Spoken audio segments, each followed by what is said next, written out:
이어서 여러 가지 프로그램들을 가지고 공부를 추가로 더 했으면 좋겠으니까 여러분들 들으시고 아쉬우면 다음 기회에 한 번 더 들으시면 좋을 것 같습니다. 네, 원래는 PPTX가 나와 있으면 더 좋은데 지금 상황이 그래서 저의 아름답지 못한 목소리로만 말씀드리니까 여러분들 마음을 여시고 영혼을 여시고 강의에 경청해 주셨으면 감사하겠습니다. 자, 강의 내용 중에 여러분들이 지금 들으시는 내용 중에 여러분들이 기존에 알고 계시는 내용하고 다른 내용들이 또 많이 있을 수 있으니까 여러분들이 처음 배우신다 생각하시고 들어주시면 좋을 것 같습니다. 처음 이제 우리가 생각해야 될 것은 뭐냐면 레위기 5대 제물에 관한 내용입니다. 5대 제물. 5대 제물 그러면 여러분들 대부분 신앙생활을 오래 하셨거나 교회 중직으로 계시거나 아니면 목회를 하시는 분들에게는 5대 제물을 그러면 다 아실 거예요. 그거를 제가 이제 분류를 하면서 설명을 드리도록 하겠습니다. 자, 우리가 5대 제물 하면은 제가 강의를 10여 년 가까이 했는데 가르치다 보면 헷갈리는 분들이 좀 계세요. 왜냐하면 우리가 그냥 전통적인 방법으로 배웠을 때와 실제로 레위기를 보면 큰 차이점이 있는 게 뭐냐면 이제 예배란 무엇인가에 대한 차이점이 있을 수 있다는 거죠. 그게 뭐냐면 구약 시대의 제사는 크게 세 가지로 나눌 수가 있어요. 하나는 개인이 자원해서 드리는 제사와 제사장이 이스라엘을 대신해서 매일 드리는 제사와 절기 때 성인 남자들이 모여서 드리는 제사로 크게 세 가지로 나눌 수가 있는데 그거를 많은 분들이 잘못 가르치시더라고요. 그래서 레위기 앞부분에 나오는 건 뭐냐? 개인이 자원해서 드리는 제물이라는 거죠. 무슨 얘기냐면 앞에 나와 있는 5대 제물은 의무적으로 드리는 건 아니에요. 의무적으로. 그래서 그거를 헷갈리시면 안 되고 또 하나 이제 잘 우리가 모를 수 있는 것이 뭐냐면 레위기 8장에 보면 나오는 게 뭐냐면 7장에 나오는 게 뭐냐면 제사장이 이스라엘을 대신해서 제사를 아침과 저녁에 드렸다는 거예요. 그러니까 우리가 우리 식으로 얘기하면 모든 사람이 나와서 예배를 드려야 된다고 얘기를 하는데 사실은 구약 시대의 예배는 좀 달랐다는 거죠. 그러니까 개인이 자발적으로 드리는 제사와 제사장이 이스라엘을 위해서 드리는 제사와 성인 남자들이 1년에 3번 모여서 드리는 제사로 나눌 수 있기 때문에 세 가지 제사가 우리가 관심을 갖고 봐야 된다고 하는 거죠. 그래서 5대 제물 첫 번째 제물은 뭐냐면 자원제물이에요. 자원제물. 개인이 드리는 것이고 자발적으로 드리는 것이고 드리는 목적은 레위기 1장과 3장에서 전해왔듯이 태워서 하나님이 기뻐하시는 향기를 내는 제물이라는 거죠. 두 번째는 그러니까 번제, 소제, 화목제의 경우는 개인이 자발적으로 드리는 것이고 그것을 태워서 하나님이 기뻐하는 향기를 낸다는 것이고 두 번째 특징이 있는 제물은 뭐냐면 속죄제와 속건제라고 하는 거죠. 속죄제와 속건제는 어떤 용도로 드리는 거냐? 죄를 지었을 때 죄를 용서받는 용도로 드리는 것이 속죄제와 속건제다라고 하는 겁니다. 그리고 세 번째는 의무적으로 드리는 제물이 있어요. 그건 뭐냐면 이제 제사장이 공적으로 주관할 경우에 그리고 특별한 절기에 드리는 제물의 경우에는 의무적으로 드리는 제물이었다라고 하는 겁니다. 네. 그리고 이제 우리가 잘 다루지 않지만 또 중요한 제물이 뭐냐면 위임 제물입니다. 위임 제물. 그러니까 레위기 8장에 보면 제사장과 그다음에 성소 회막을 거룩하게 해서 하나님께 드리는 일 중에 드려지는 제사가 위임 제사라고. 위임 제사. 그래서 개인적으로 드리는 제물과 의무적으로 드리는 제물과 죄를 용서할 때 드리는 제물과 그 다음에 제사장과 성전을 세울 때 드리는 제물로 해서 크게는 이제 4가지 위임제로 나올 수 있다는 거죠. 그러니까 5가지 제물은 번제, 소제, 화목제, 속죄제, 속건제가 되겠고 3대 중요한 제사는 개인이 드리는 제사, 제사장이 대신해서 드리는 제사, 그 다음에 절기에 드리는 제사 이렇게 나눌 수가 있습니다. 그래서 이제 사실은 그 레위기를 여러분들이 공부할 때 안 가르쳐서 모르는 내용이 있고, 또 하나는 내용이 많기 때문에 그 이해하기가 어려운 부분이 있어요. 그죠? 그런데 뭐 어떤 분들은 얘기를 해요. 아, 레위기는 복잡하다 그러는데, 여러분들 인생을 사는데 편안한 게 어디 있습니까? 그죠? 컴퓨터를 배우려도 항상 처음에 문제되는 게 뭐예요? 전원을 안 꽂았어. 스위치를 안 켰어. 그러다 보니까 맨날 우리가 초창기 옛날에 그랬어요. 왜 전화해가지고 도대체 컴퓨터가 안 켜지냐. 그죠? 그래가지고 항상 얘기하는 게 그거잖아요. 전원은 켰냐, 플러그는 꽂았냐. 그죠? 그래서 초창기에 생기는 문제는 뭐냐면 처음에 그것 때문에 문제가 생긴다는 거죠. 근데 여러분들 알다시피 컴퓨터라는 게 켠다고만 되는 게 아니잖아요. 그죠? 거기 있는 뭐 버튼도 눌러야지, 소프트웨어도 작동을 시켜야지, 뭐 이렇게 키보드도 쳐야지, 뭐 어떤 때는 사진을 찍어라, 음악을 올려라, 프린트를 해서 복잡하잖아요. 그런데 현대 사회에 제일 필요한 게 뭐예요? 핸드폰을 잘 사용하든지 컴퓨터를 잘 사용하는 게 제일 큰 문제잖아요. 그런 것처럼 당시 구약 시대에 제일 중요한 거는 제사를 드리는 거였다는 거죠. 그러니까 우리가 지금 제사를 안 드리니까, 생소하니까, 낯서니까 구약의 제사가 어렵다, 힘들다 그러는 거지, 세상에 어려운 게 어딨어요? 처음부터 다 아는 게 어딨어요? 배우면 다 알게 된다고 하는 거죠.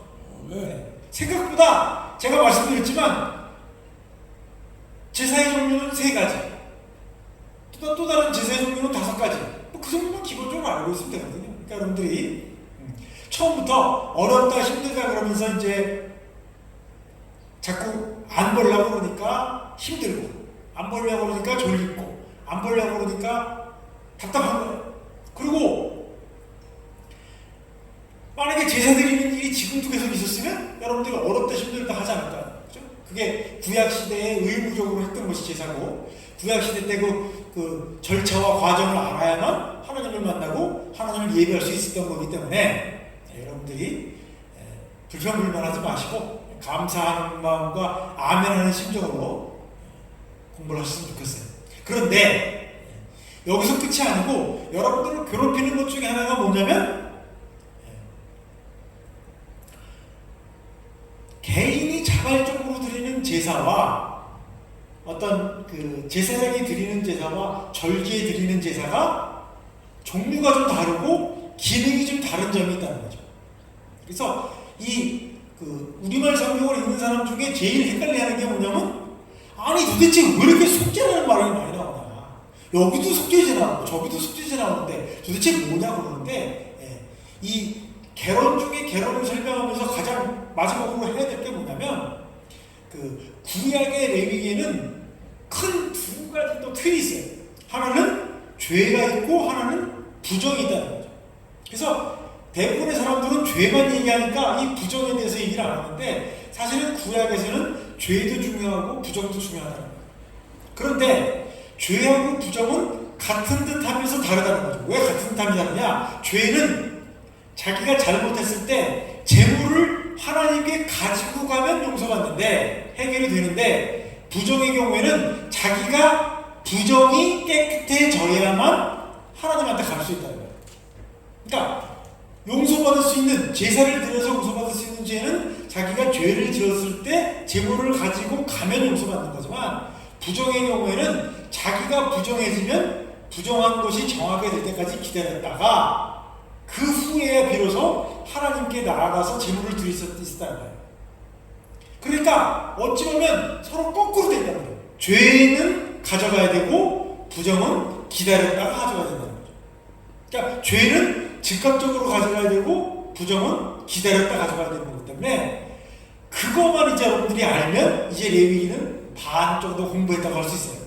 그러다 보니까 레위기 11장에서부터 16장에도 속죄제, 속건제가 나와요. 그럼 대부분의 사람들이 어떻게 하느냐? 그 레위기 1장부터 7장까지 생각해보니까 이게 무조건 속죄제가 나오면 죄 문제다 라고 생각할 수 있는데, 11장에서부터 16장은 부정의 문제, 부정이 깨끗해진 사람이 하나님과의 관계를 바르게 하기 위해서 처음으로 드리는 제물이 뭐냐면 속죄제라는 거예요. 그러니까 부정의 측면에서 드리는 속죄제와 죄의 측면에서 드리는 속죄제는 말은 속죄제라고 하지만 앞에 10장 4장, 5장, 6장에 나오는 속죄제는 말 그대로 죄의 문제를 해결하기 위한 것이고 11장에서도 16장에 나올 때 사용되는 속죄제는 죄의 문제가 아니라 부정의 문제를 해결하기 위한 것이라는 거죠.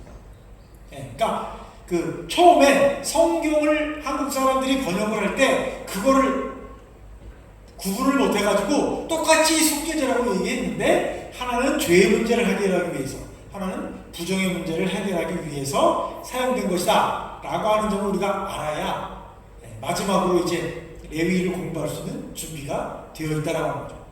그래서 제가 그거를 헷갈리지 않으면 사람들은 자꾸 1장부터 3장 얘기하는데 이거는 의무적인 제사가 아닙니까? 물어본다.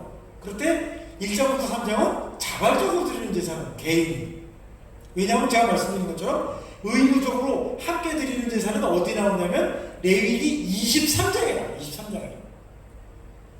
그러니까 개별적으로 드리는 제사가 있고 레위인들이 이스라엘을 대신해서 드리는 제사가 있고 모든 사람이 함께 모여서 드리는 제사가 있는데 자꾸 사람들은 헷갈린다는 거예요.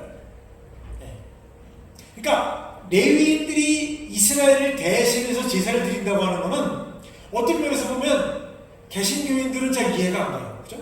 왜? 우리가 어떻게 배웠어요? 아니 무슨 누가 누구를 대신해서 예배를 드리냐, 누가 누구를 대신해서 제사를 드리냐고 하는데 구약 시대에는 제일 중요한 제사 중에 하나가 뭐냐면 이 제사장이 이스라엘을 대신해서 제사를 드린다는 거예요. 그러니까 이거를 우리가 조금만 더 생각해보면 이해할 수 있어요. 뭐예요? 우리가 기도 제목 있을 때 혹은 예배에 참석 못할 때, 그죠? 목사님이 우리 성도들이 참석하지 못한 사람들을 위해서 기도해주고, 그죠? 무슨 기도원이나 기도회 같은 경우에도 참석하지 못한 사람이나 기도 제목이 있는 사람을 대신해서 기도하거나 예배 드리는 경우도 있다는 거죠. 물론 이제 그게 공로주의로 빠지다 보니까 문제가 되지만 사실 레위기가 기록될 때는 로마 카톨릭이 공로주의가 만들어지기 전이니까 우리가 어떤 사람들은 잘 이해를 못해요. 아니 누가 누구를 대신해서 예배를 대신 들어준다? 누가 누구를 대신해서 제물을 드린다라고 하는 것이 이해가 안 가지만 사실은 레위기를 보면 레위기의 중요한 제사 중에 하나가 바로 제사장이 이스라엘을 대신해서 제사를 드린다는 거예요. 그렇죠? 그렇기 때문에 우리가 무슨 중보 기도를 한다거나 우리가 누구를 위해서 기도를 한다는 그것도 사실은 구약적 문맥에서는 맞는 거예요. 왜냐면 우리가 개신교적인 측면에서 본다면 기도도 너 할 사람이 해야 되고 예배도 할 사람이 해야 된다고 말하지만 구약시대에 우리가 잊어먹고 있었던 중요한 것 중에 하나는 뭐냐면 제사장이 그 기도의 십자가를 예배의 십자가를 대신 지고 하나님 앞에 나아가는 것이 되게 중요한 일이었다고 합니다. 그죠? 그래서 물론 현재의 목회자나 어떤 교회의 중직이 구약시대의 제사장과 똑같은 일을 하는 것은 아니지만 누가 누구를 대신해서 누가 누구의 십자가를 대신 지어주는 그런 예배의 어떤 기도의 어떤 그런 모습들은 구약시대에도 있었고 그런 것들이 꼭 반드시 없어져야 하는 것이라고 말할 수 없다는 거죠.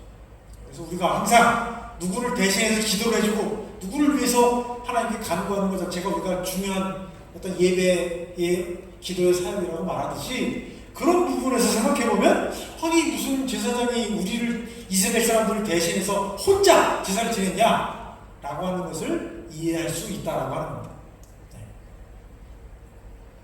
그래서 그거를 여러분들이 생각을 하시면 이게 구약의 제사라는 게 자발적으로 드리는 제사, 제사장이 대신해서 드리는 제사, 모두 모일 수 있는 제사로 나눠볼 수 있다고 합니다. 그런 면에서 구약의 제사와 우리가 지금 살아가고 있는 삶 속에서 혹은 교회에서 드리는 제사가 같은 점도 있지만 다른 점도 있다라고 합니다. 자, 그 다음에 이제 또 헷갈리는 것 중에 하나가 있어요. 다 헷갈리는 부분인데 그러면 제물을 그냥 바치는 데서 그치는 게 아니라 제물에 어떤 거를 어떻게 바치느냐, 어떤 거는 안 바치느냐, 어떤 거는 어떻게 하느냐 라고 하는 것에 대해서 우리가 생각해 볼 필요가 있다는 거죠. 그래서 제물은 처음에 제일 중요한 게 이제 피입니다. 피. 그죠? 두 번째는 고기예요. 고기. 그리고 세 번째는 내장입니다. 내장. 기름, 간, 콩팥, 그리고 꼴입니다. 그래서 우리가 이제 피 뿌리는 거는 좀 이해를 하는데, 그죠? 왜 내장을 하나님이 바치라고 했을까? 그런 것도 한번 우리가 이번 기회에 생각해 볼 필요가 있다라고 하는 거죠. 그래서 피 같은 경우에는 사용하는 방법이 달라요. 그러니까 번제단 앞에 뿌리거나, 제단불에 바르거나, 내성소의 향단불에 바르거나, 휘장에 뿌리거나, 속죄판 위에 뿌리는 등등 방법이 다양한데, 고기는, 그죠? 제물의 고기는 번제단을 드릴 때만, 번제를 드릴 때만 다 태우고, 그죠? 그리고 나머지의 경우는 모두 제사장에게 줍니다. 그러면 화목제는 뭘 드리냐? 기름하고 간하고 콩팥, 그리고 어떤 경우에는 꼬리를 태워서 드려요. 그러니까 제가 이 얘기할 때마다 항상 얘기하는 게 뭐냐면, 신기하게도, 그죠? 우리가 고기를 먹으러 간다 그러면 사람들마다 좋아하는 부위가 다르잖아요. 그죠? 물론 내장도 먹고 간도 먹고 그렇긴 하지만, 사실은 내장은 갈비나 안창살이나 무슨 고기보다는 좀 약간 수준이 낮은 거로 생각을 하는데, 구약에서는 오히려 고기를 바치라고 하지 않고 기름이랑 간이랑 콩팥을 바치라고 얘기를 한다는 거죠. 그랬으면 여러분들이 도대체 왜 하나님은 이스라엘 사람들에게 기름과 간과 콩팥을 바치라고 했을까? 나 같으면 갈비라든지, 그죠? 무슨 맛있는 무슨 꽃등심이라든지, 그죠? 그렇게 좀 먹기도 좋고 맛도 좋은 거를 바치라고 그랬을 텐데, 하나님은 왜 그러면 기름이나 간과 콩팥을 바치라고 했느냐? 그런 거를 생각해본 분들이 별로 없다는 거죠. 그러면 도대체 왜 기름과 간과 콩팥을 바치라고 했느냐? 그거는 이제 레위기 1장부터 쭉 한번 살펴보면 그 이유가 나옵니다. 자, 그럼 이제 5대 제물에는 어떤 것들을 바쳤는가를 한번 볼게요. 그래서 1장은 수컷을 바치게 했습니다. 수컷에 전부를 바치게 했어요. 그러면 왜 하필 수컷이냐? 이제 수컷이 짐승을 대표하기 때문에 수컷을 바친다라고 이제 얘기하기도 하지만, 그 수컷은 특징이 뭐냐면 거세하지 않은 소라는 거죠. 당시에도 거세한 소를 키웠어요.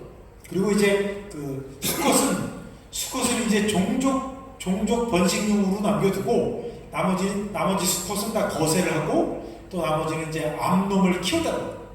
그러니까 암놈은 새끼도 낳고, 그 다음에 고기도 먹고, 또 젖도 짜고, 그죠?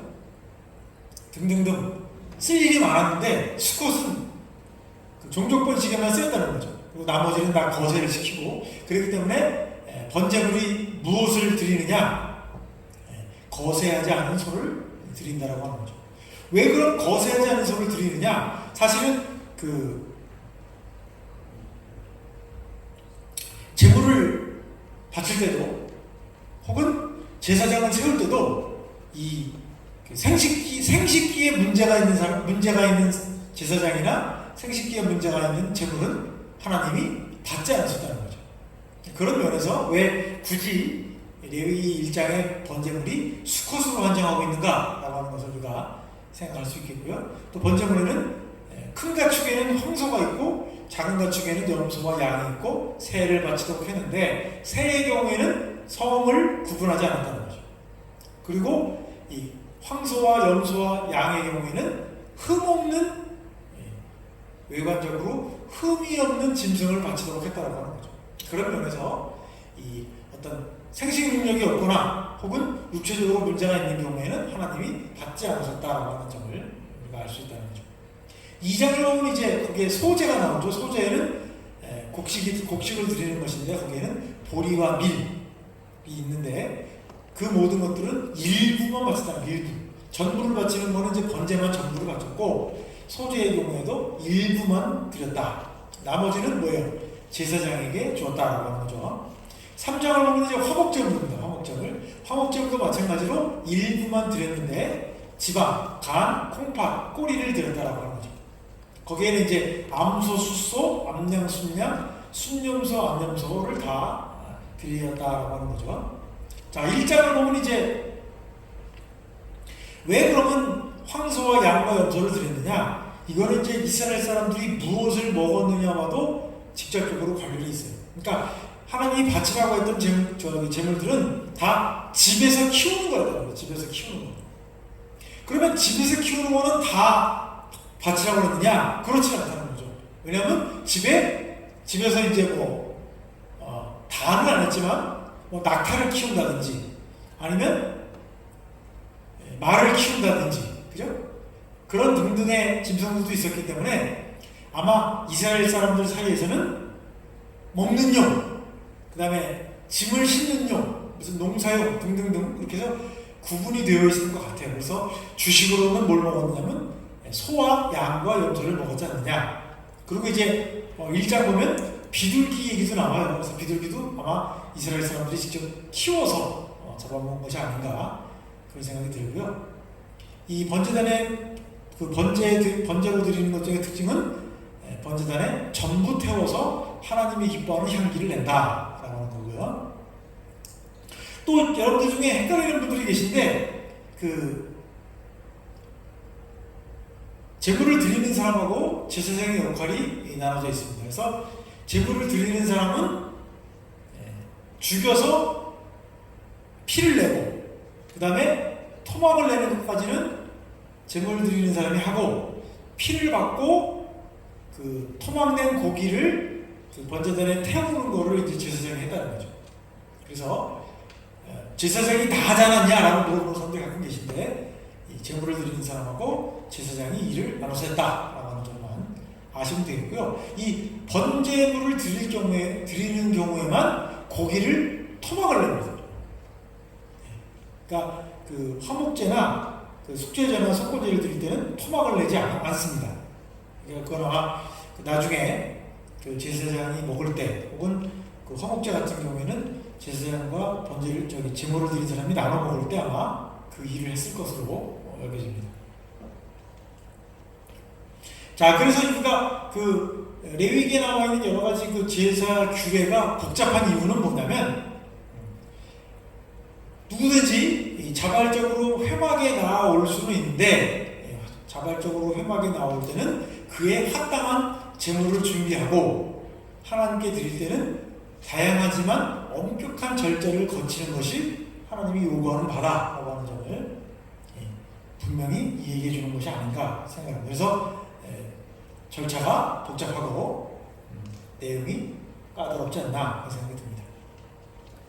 자, 그리고 이제 이 황소나 염소나 양의 경우에 특징이 뭐냐면 굽이 갈라져 쪽발이 되고 색임질을 하는 것만이 이제 제물로 드릴 수 있다는 거예요. 레위기 11장 3절 정도 나옵니다. 그래서 제사장이 이제 흠 없는 집에서 키우는 짐승을 회막 입구로 가지고 오면 제사장이 이제 다시 한번 마지막으로 조사를 합니다. 그래서 문제가 있는가 없는가를 확인을 하죠. 그런 다음에 이제 헌제자가 짐승의 머리에 안수를 하고 목에 경동맥을 자르는 방식으로 이제 피를 내서 죽이게 됩니다. 그런 과정을 거쳐서 이제 죽이게 됩니다. 왜냐하면 이스라엘 사람들의 경우에 그러니까 유대인들과 비슷하게 이 사람들은 이제 제물을 드릴 때 피를 완전히 빼야 되기 때문에 이 목에 있는 경동맥을 잘라서 피를 모두 빼내고 죽입니다. 약간 좀 잔인한 얘기이긴 한데 보통은 이제 짐승을 잡을 때는 때려서 죽이는 경우가 있는데 이 유대 사람들과 이슬람 사람들은 때려서 죽이면 이제 피를 뽑을 수가 없기 때문에 피를 완전히 뽑는 방식으로 짐승을 죽인다고 합니다. 그래서 이제 피를 이제 받으면 제사장이 이제 받아서 번제단 사방에 이제 뿌립니다. 이 번제단 사방에 뿌린다고 하는 것은 피는 이제 번제단과 접촉하지 않는 상태에서 뿌린다는 거죠. 이것은 이제 바쳐진 피가 다른 용도로 사용될 수 없다는 것을 의미하는 것이라고 합니다. 그래서 이 헌제자가 제물을 토막을 내서 씻어서 제사장에게 주면 제사장은 이제 번제단에 올려놓고 태워서 재가 될 때까지 연기를 내고 전부 탈 때까지 태워야 합니다. 그래서 이걸 뭐라고 그러냐? 구절에 보면 이것은 번제요, 화제요, 여호와께서 기뻐하는 향기다라고 하죠. 그래서 번제와 소제와 화목제의 목적은 태워서 여호와께서 기뻐하는 향기를 내는 것이 목적이다라고 얘기를 하고 있습니다. 자, 이제 작은 가축이죠. 흠없는 순양이나 순염소를 택해야 합니다. 마찬가지로 1장 13절에 보면 이것은 번제요, 화제요, 여호와께서 기뻐하는 향기다라고 얘기를 하고 있습니다. 자, 14절에서부터 17절은 가난한 자들의 번제인데요. 여기 보면 이제 집비둘기나 맷비둘기를 바칩니다. 물론 이제 집비둘기, 산비둘기 그러면 산에 사는 비둘기처럼 생각하시는데 이거는 이제 두 가지 다 특정한 종류입니다. 종류. 그래서 좀 큰 놈, 작은 놈을 얘기하는 것인지 아니면 다른 종류의 비둘기를 얘기하는 건지 애매한 부분이 있지만 하여튼 중요한 것은 가난한 자는 비둘기를 가지고 바칠 수 있다라고 얘기를 한다는 거죠.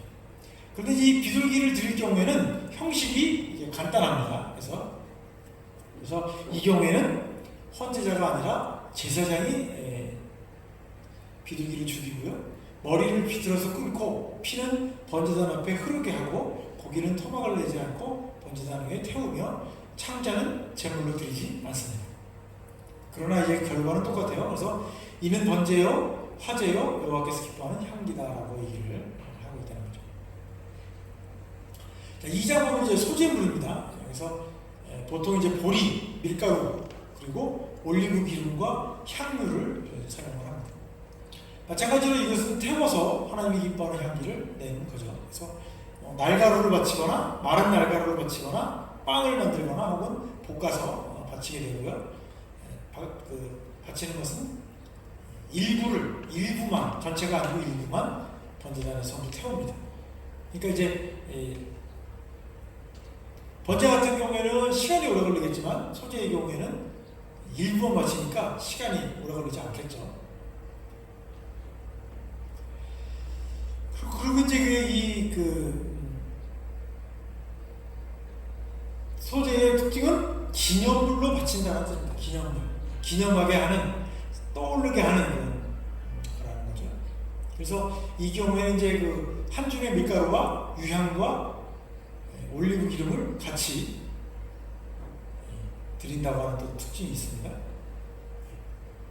그래서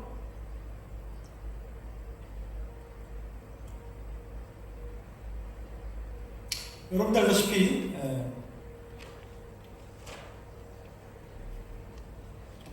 고기를 태우거나 아니면 곡식을 태우거나 간에 그것을 태우면 이제 하나님이 기뻐하는 향기가 나는데, 그래서 이제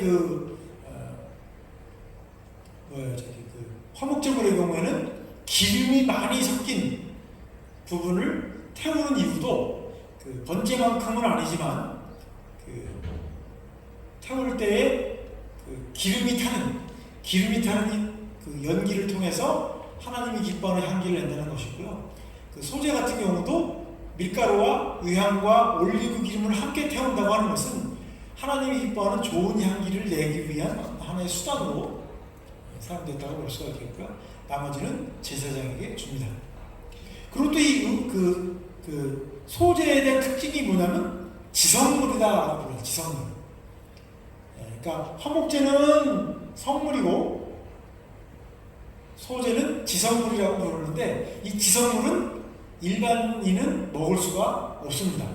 그래서 화목제물 같은 경우에는 일반인과 제사장이 나눠 먹기 때문에 성물이라고 부르는 것 같고, 소제의 경우는 지성물이라서 제사장만이 먹을 수가 있습니다. 그런데 이제 어떤 사람은 그런 얘기를 하는 사람이 있어요.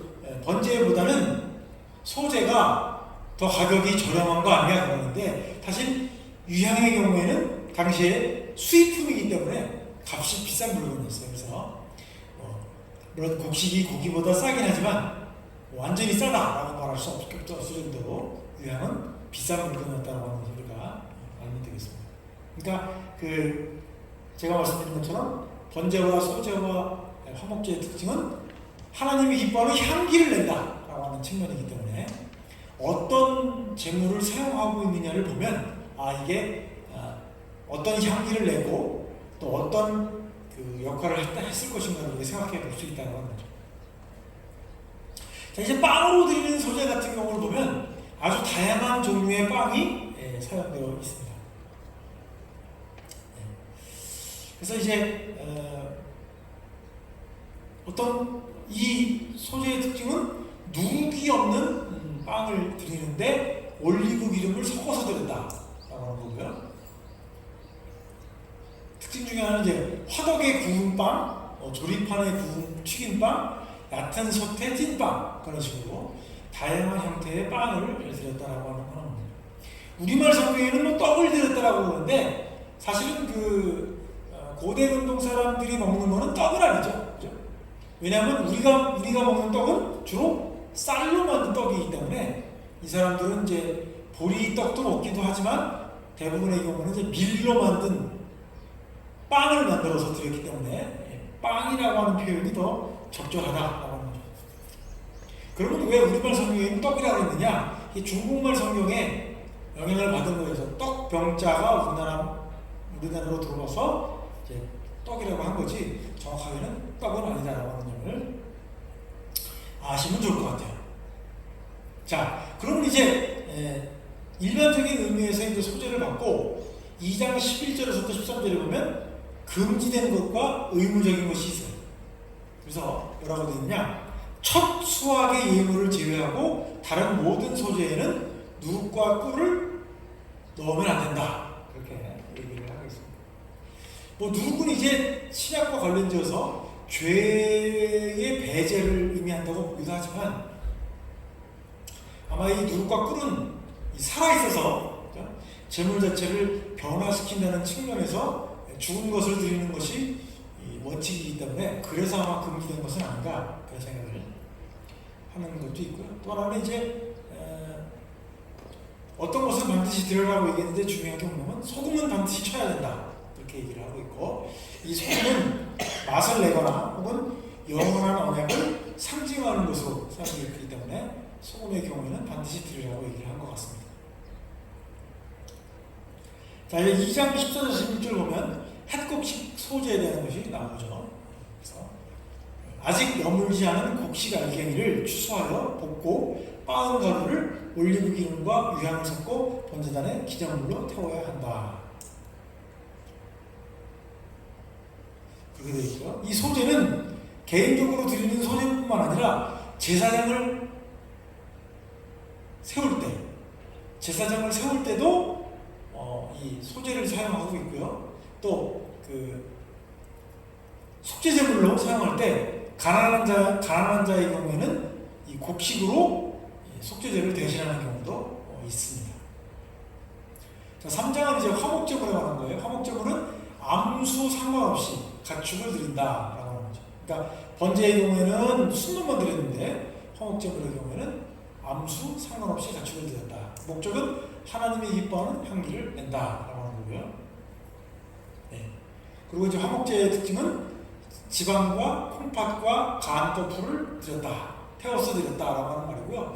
이게 지방 얘기하면 이제 또 헷갈리는 분들이 계신데, 하나님께 드릴 수 있는 지방은 우리가 생각하는 삼겹살이나 오겹살 같은 것이 아니고, 이렇게 내장을 보면 내장을 덮고 있는 지방이 있는데 그 지방은 벗겨낼 수가 있어요.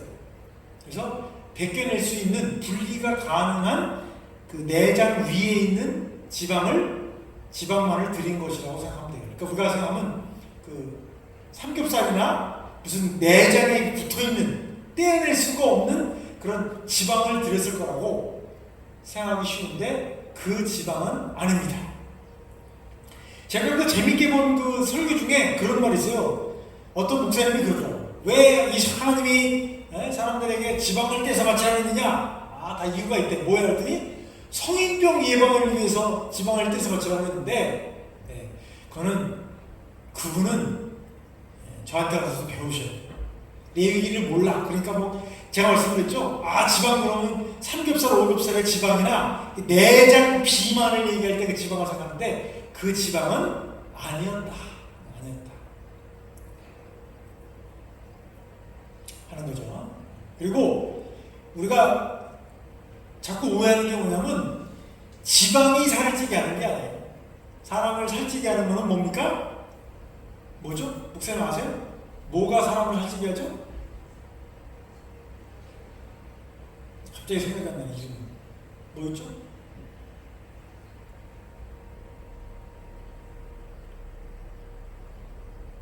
그 곡식을 뭐라고 그러죠? 네, 맞아요. 지방은 죄가 없어요. 탄수화물이 죄지. 왜냐하면 지방은 바로 흡수가 되면 물론 콜레스테롤이 높아질 수는 있죠. 그거는 문제 있는데 지방은 들어가면 바로 분해가 되는데 이 콜레스테롤은 지방으로 쌓인단 말이죠. 사람 뱃속에 들어가서. 그래서 우리가 살을 뺄 때 뭐를 먹지 말아야 된다고 그래요? 콜레스테롤 들어가는 걸 먹지 말아야 된다. 근데 그거를 잘 모르는 목사님이 설교 시간에 그런 거예요.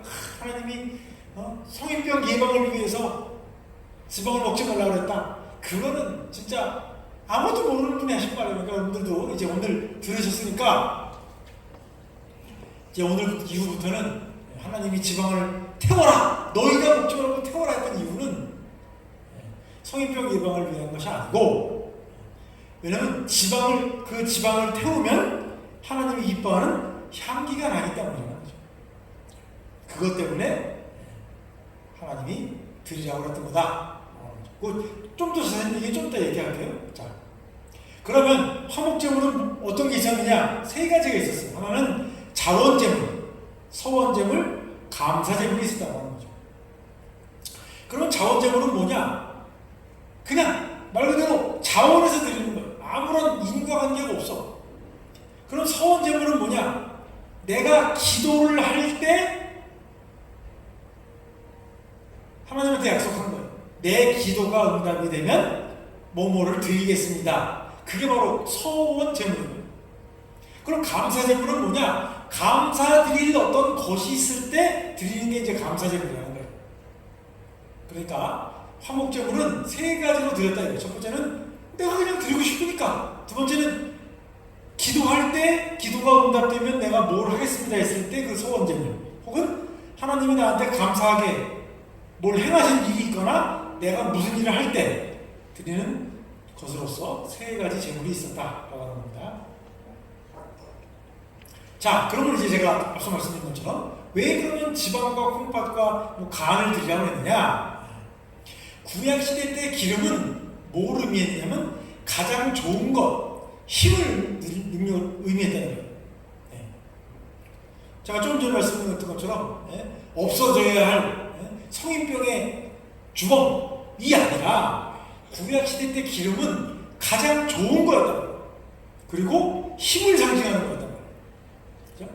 그랬기 때문에 그거를 하나님께 바쳤다라는 거예요. 두 번째, 콩팥, 간은 뭐냐? 헌제자의 마음을 상징했다는 마음. 그죠? 요즘 사람들한테 물어보면 대답을 못하죠? 도대체 마음이 어디 있습니까? 그러면 이게 머리에 있는 게 마음 아니냐? 그런 사람도 있고, 심장에 있는 게 마음이 아니냐 그러는데, 사실은 구약시대에는 마음이 어디 있냐고 그러면 콩팥과 간에 있다고 한다는 거예요. 그래서 그 마음에는 뭐가 있느냐? 의지가 있고 감정이 있고 중심이 있다는 거죠. 그래서 이 기름과 내장과 그런 걸 바치는 것은 뭐냐면 하나님께 가장 좋은 것을 드린다는 마음도 있고, 두 번째는 나 자신을 바치는 거예요. 그리고 또 하나 중요한 것은 뭐냐면 이 콩팥과 간을 가지고 고대 근동 사람들은 점을 줬단 말이에요. 기륭 화목과 미래를 알기 위해서 콩팥과 간을 꺼내가지고 살펴봤던 거예요. 그러니까 뭐예요? 이건 뭐예요? 인생의 기륭 화목과 미래의 모든 일들을 잡신들에게, 이방인들에게 물어보지 말고 하나님께 모두 맡겨라. 그런 말이 있는 거예요. 그런 말이. 그런 말을 생각을 안 하고 무슨 그죠? 성인병을 얘기하고 있으니 또 그걸 또 얘기하면 사람들 또 아멘하고 또 박수치는 사람들이 있어요. 잘 모르니까. 그래서 그런 의미가 있었다 하는 거고요. 자, 제가 왜 꼬리를 얘기했느냐? 3장에 보면 양은 꼬리를 포함해서 드리도록 했고 염소는 꼬리를 포함하지 않았어요. 그러면 우리가 그렇게 얘기할 수 있죠. 하나님이 꼬리곰탕을 좋아하시나? 그렇게 생각할 수 있는데 그거는 아니고 그 이스라엘 지방에서 키우던 양은 꼬리에 그 기름이 많이 몰려 있었대요. 그래서 이 양의 경우에는 꼬리까지 태워서 하나님께 드리도록 했다고 하는 거죠. 자, 이게 이제 또 여기서 항상 이거 얘기하다 보면 말씀드리는 게 뭐냐면 그런 말 있죠. 모르는 게 약이다 라는 말이 있고 또 반대말이 뭐가 있죠? 아는 게 병이다라고 있어요. 왜 아는 게 병이냐? 양하고 염소를 얘기를 하면 사람들이 자꾸 어떤 생각이 들어요? 양은 좋고. 그죠? 우리가 키우는 텔레비전에서 본 양하고 염소를 떠오른단 말이에요. 그러니까 우리가 양 그러면 뭐예요? 호주에서 키우는 양을 떠오른다. 호주에서 키우는 양은 먹는 용이 아니고 무슨 용이에요? 양털용이란 말이에요. 그러다 보니까 얘는 양털만 발전했어요. 그러니까 이스라엘에서 키우는 양도 털이 이렇게 그냥 푹신푹신 이렇게 생각하는데 아니란 말이에요. 생긴 게 꼭 양이 염소같이 생겼어요. 그죠? 그러면 염소는 어떻게 생겼냐? 염소도 염소같이 생겼어요. 그러니까 예수님의 비유 중에 뭐가 있어요? 마지막 때에는 양과 염소를 구분할 거라고 그러죠? 그러니까 양과 염소가 우리가 생각할 때 어때요? 호주에서 키우던 양 이쪽, 염소 이쪽 할 텐데 막상 보면은 그놈이 그런 것 같아 보인단 말이에요. 그죠? 그리고 특징이 뭐예요? 이 호주에서 키우는 양은 꼬랑지가 태어나자마자 꼬랑지를 잘라요. 그러다 보니까 호주 양만 보던 사람들은 어떻게 생각하냐면 양은 원래 꼬리가 없어. 근데 그것도 착각이라는 거예요.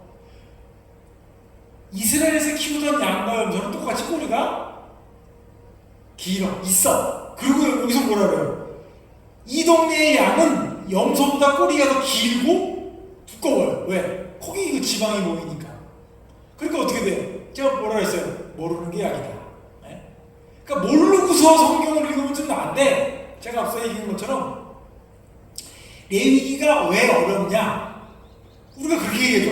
외울 게 너무 많아가지고 어렵다 그러는데 한편으로 사람들 하는 걸 보면 아는 게 너무 많아. 근데 잘 모르고 아는 게 너무 많아. 그러다 보니까 엉망진창이야, 엉망진창. 사실 제가 이런 얘기하면은 그래 너 잘났다 그럴지 모르지만 제가 박사 공부를 하고 공부를 하기 전까지는 수준이 여러분들하고 수준이 똑같았어요. 제가 욕하는 목사들 수준보다 더 낮았단 말이에요. 그러니까 제가 이제 이렇게 아는 척을 하는 거지 뭐 제가 태어날 때부터 뭐 잘 알았던 게 아니란 말이죠. 그러니까 여러분들도 뭐예요? 지금까지 잘못하는 거는 문제 없어요. 왜? 지금부터 잘하면 되니까. 그죠? 여러분들이 그러니까 잘 배우셔가지고 집에 가서 교회 가서 아는 사람 만나면 야 성인병 아니야. 꼬랑지가 없는 게 아니고 길었대. 그리고 호주산 흰색 털만한 양 아니래. 양하고 염소는 구별하기가 어려웠대. 그 정도만 알고 여러분들이 사람들 만나서 얘기를 해줘도 오늘 공부한 보람이 있는 거예요. 보람이. 원래는 이게 그 PPT를 하면서 막 그림도 보여주고 막 그래야 되는데 이게 또 뭐랄까 제 마음에 맞는 그림을 구하기가 어렵더라고요. 왜냐하면 잘못된 생각으로 그림 만들고 막 동영상 만들고 설교한 게 있으니까 그거를 가져와봤자 제가 말하는 거하고 동영상이 달라요. 그러다 보면 내가 이걸 왜 갖고 왔나 그 생각만 드니까 아예 제가 못 보여드려도 지금 PPTX가 아예 뜨지 않고 있지만 만약에 PPTX를 띄워도 글자만 보여주면 이 글자를 안 보여주고 그림을 보여주면 좋을 텐데라고 얘기하는데 제가 장담하는데 시중에 특별히 유튜브에 올라와 있는 동영상을 봐도 대부분 다 가짜야 가짜. 말이 안 되는 얘기를 하고 있어요. 그러니까 여러분들이 그거를 생각하면서 보셔야 된다라고 하는 거죠. 자, 4장 1절부터 5장 13절은 속죄제물에 대한 얘기예요. 속죄제물. 속죄제물은 똑같이 황소, 염소, 암양, 비둘기, 밀가루를 드리는데 목적은 고의적으로 드리는 자는 용서받을 수가 없어요. 실수로 지은 죄는 용서받을 수가 있다. 어떤 거를? 여호와의 금령 가운데. 여호와의 금령이라는 게 뭐예요? 하지 말라고 한 것 중에 실수로 범한 경우에는 재물을 가지고 오면 용서받을 수 있다는 거죠. 예를 들어서 하나님이 누구를 사랑해라고 했어. 근데 만약에 내가 사랑을 안 했어.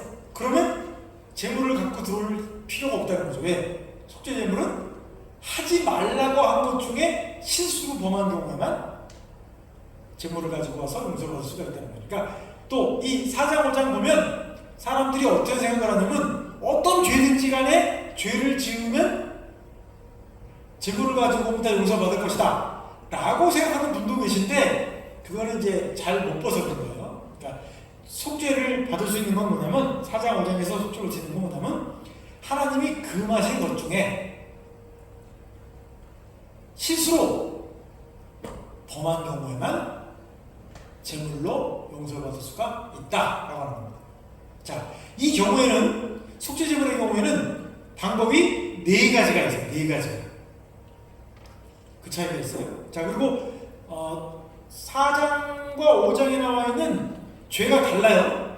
4장에 나와 있는 거는 실수로 범한 죄를 말하는 거고 5장 1절부터 13절은 고의적으로 태만한 범죄를 다루고 있어요. 그래서 4장은 이렇게 계층별로 이렇게 나눠놓고 5장의 경우에는 잘못 중심으로 해서 그 죄를 다루고 있다.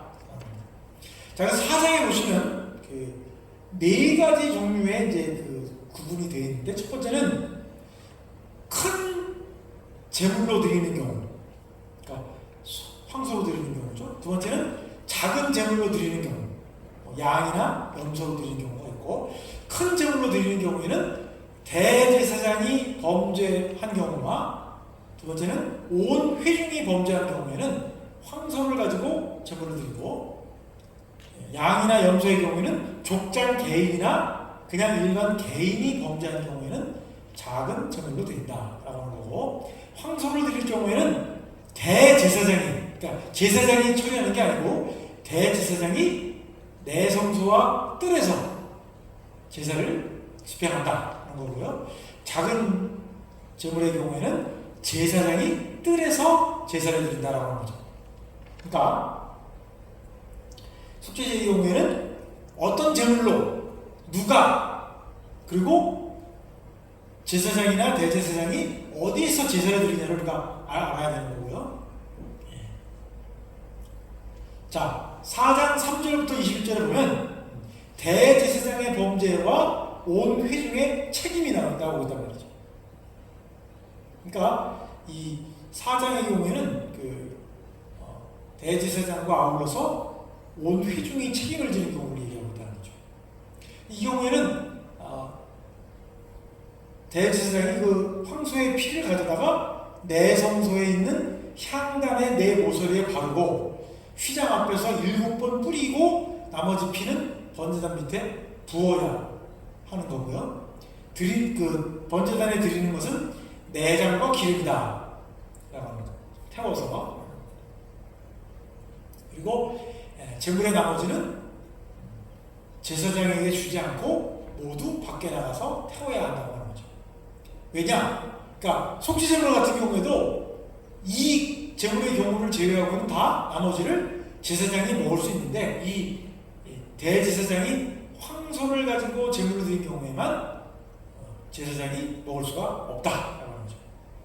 이거는 이제 그 두 가지로 해석할 수가 있어요. 하나는 죄가 중요한 죄이기 때문에 제사장이 먹을 수가 없다라고 보는 입장도 있고, 또 하나는 대제사장이 제사를 드렸기 때문에 제사장이 먹을 수가 없다라고 보는 그런 경우도 있지만, 이 본문은 뭐라고 설명하느냐, 그 피가 내 성소 안에 들어갔기 때문에 라고 말하고 있다는 거죠. 그러니까 더 하나님께 가까이 갔기 때문에 그 재물은 먹을 수가 없다라고 얘기를 하는 것처럼 보입니다. 그 다음에 이제 온 회중의 범죄의 경우에도 똑같은 형태를 취하고 있습니다. 그 다음에 이제 양이나 염소로 드리는 4장 22절에서 31절의 경우에는 어떻게 하냐면, 당사자가 안수하고 죽이면 제사장이 피를 받아서 번제단 네모서리에 바르고 나머지는 번제단 밑에 붓고, 이제 그 화목제물처럼 속죄제물은 번제단에 한번 태워야 한다. 그리고 제물의 나머지는 제사장이 먹도록 준다. 이유는 그 피가 내 성소에 들어가지 않았기 때문이다. 이렇게 얘기합니다요. 그다음에 마지막입니다. 이제 4장 27절에서부터 35절까지는 똑같은데 여기는 또 특징이 뭐냐면 여호와께서 기뻐하는 향기를 낸다라는 표현이 나온다는 거죠. 그러니까 이 속죄제 속건제 같은 경우에는 태워서 향기를 낸다는 말이 안 나오는데, 이 4장 27절에서부터 35절의 경우에는 그 얘기가 나온다라고 하는 거죠. 그렇게 보면 되겠고요. 자, 5장에 넘어가면 앞서 말씀드린 것처럼 4장은 여호와의 금령 중에 실수로 어긴 경우를 얘기를 하고 있는데, 여기 5장의 경우에는 마땅히 행해야 되는데 태만해서 행하지 않은 범죄를 다루고 있다는 거죠. 첫 번째는 법정에서 재판장 앞에서 증인이 되어야 되는데 안 한 경우. 두 번째는 사물의 부정을 해결하지 않은 경우.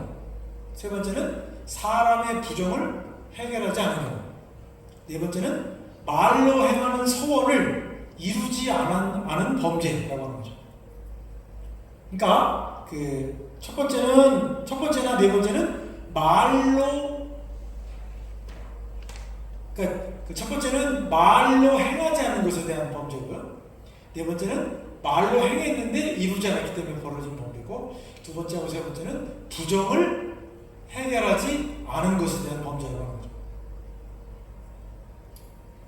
그래서 제가 처음 말씀드린 것처럼 이 부정의 문제는 결국 그 부정을 해결하지 않으면 죄가 된다는 거죠. 그런 면에서 제가 말씀드린 그 죄와 부정은 같은 것 같은데, 제가 말씀드린 것처럼 언제 제물을 드리느냐에 따라서 그 죄의 경우는 가지고 가야 되고, 잘못했을 때 부정의 경우는 부정하는 것이 해결된 후에 제물을 가지고 갈 수 있다.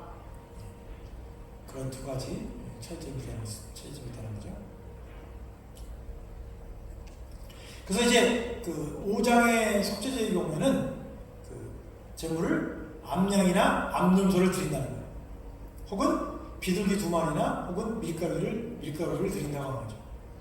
이거는 이제 개인의 어떤 제물로 기준된 거기 때문에 내가 이제 나 돈이 많으니까 황소를 가지고 싶다라고 해도 안 됩니다. 왜냐하면 제가 말씀드린 것처럼 규례를 엄격하게 지키는 것이 제일 중요하기 때문에 라고 하는 거죠. 그래서 또 큰 차이점 중에 하나는 뭐냐면, 그 4장의 경우에는 안수를 해야 되고 5장의 경우에는 공적으로 자기의 죄를 고백을 해야 한다고 하는 거죠. 그러니까 특이한 게 실수로 죄를 지었을 경우에는 죄를 고백하지 않고 안수를 하면 되는 것이고, 자기가 지켜야 될 것을 지키지 않은 경우에는 안수를 하지 않고 죄를 고백을 해야 된다는 그런 차이점이 있다고 하는 거죠. 네, 그리고 이제 이 경우에 말씀드린 것처럼 목적은 죄를 용서받는 것이다 라고 하는 것이고, 일부만 태우고 나머지는 제사장에게 준다 라고 하는 것입니다. 자, 이제 가난한 자들을 위한 속죄제의 경우에는 5장 7절부터 10절에 나오는데, 짐승을 바칠 수 없을 정도로 가난한 사람은 비둘기 2마리를 드려야 된다. 그래서 한 마리는 속죄제로 드리고 나머지는 번제제로 드려야 된다 하는 거죠. 왜냐하면 이렇게 그 비둘기 2마리는 양이나 염소의 가치가 있고, 그 염소 2마리나 양 2마리는 소의 가치를 갖는 것으로 보기 때문에 이 비둘기 2마리는 그 양이나 염소의 가치를 갖는 것으로 우리가 볼 수가 있겠고요. 또 하나 특징은, 그래서 이 경우에는 다른 속죄제의 경우에는 번제를 따로 드리지 않는데, 이 비둘기 속죄제의 경우에는 속죄제와 번제로 삼아서 비둘기 2마리를 드린다라는 게 있겠고요. 그 다음에 이제 곡식으로 드리는 속죄제의 경우에는 올리브 기름과 유향을 제거한 채 곡식가루만 바친다라고 하는 거죠. 물론 이제 곡식가루는 이제 양이 많긴 하지만 이 경우에는 나눠서 번제와 속죄제로 드리지는 않는다라고 하는 점이 특징입니다. 자, 이제 5장 14절에서부터 6장 7절까지는 속건제입니다. 속건제. 그래서 속건제는 뭘 드리느냐? 수양 한 마리가 기본입니다. 수양 한 마리를 속건제라고 하고, 거기에다가 뭐를 더하냐면 재정적으로 손해를 끼친 거기 때문에 그 손해 끼친 물건의 원가에 플러스 5분의 1을 더해서 이제 벌금으로 내야만 속건제가 된다. 그래서 죄 용서와 손해에 대한 배상이다 라고 하는 거죠. 이 경우에도 똑같이 일부를 태우고 나머지는 제사장 남자들이 거룩한 곳에서 먹는다 라고 합니다. 이제 그 화목제의 경우는 나눠 먹지만 속건제의 경우는 나눠 먹지 않습니다. 그래서 여기는 이제 그 속건제가 다루는 범죄는 크게 세 가지가 나는데, 하나는 성물에 대한 범죄, 두 번째는 금령을 어긴 범죄, 세 번째는 이웃의 재산에 끼친 범죄. 이렇게 해서 계산할 수 있는, 그 손해가 계산이 될 수 있는 거는 그 벌금을 추가해서 내고, 손해를 계산할 수 없는 경우에는 속건제만 드리고, 그렇게 그런 형태로 되고요. 주로 성물에 관한 범죄의 경우는 재물과 관련된 범죄가 있습니다.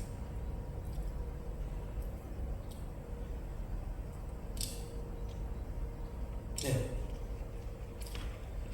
이웃에 대한 범죄의 경우에는 이제 도둑질, 강도질, 법정에서 이웃의 소유권을 빼앗은 일 등등을 부인하거나 혹은 위증한 경우에 이제 드리는 재물인데, 중요한 거는,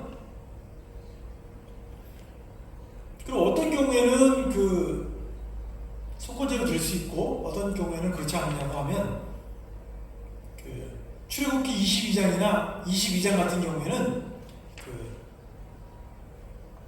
범죄를 저질렀다가 잡힌 경우에는 상당히 큰 액수의 벌금을 내야 됩니다.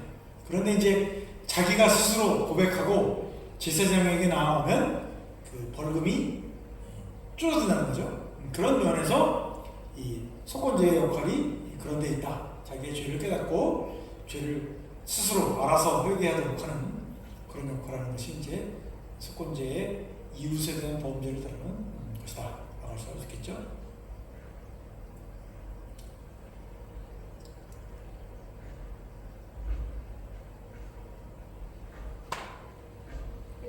어떻게 언제까지 할까요?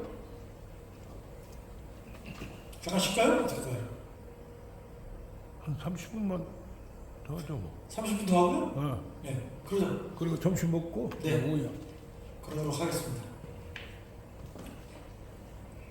사실 이게 그 4시간 분량인데 제가 서둘러가지고 빨리 끝냈습니다. 두 번째 건제 가도록 할게요.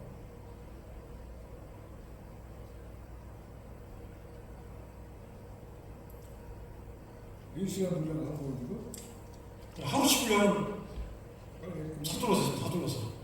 네. 그러면은 오늘 그러니까 분량을 채워갖고 어떻게 할까요? 식사를 하고 할까요? 어떻게 해요? 쉬었다 하시죠. 쉬었다가 왜냐면 그 자료를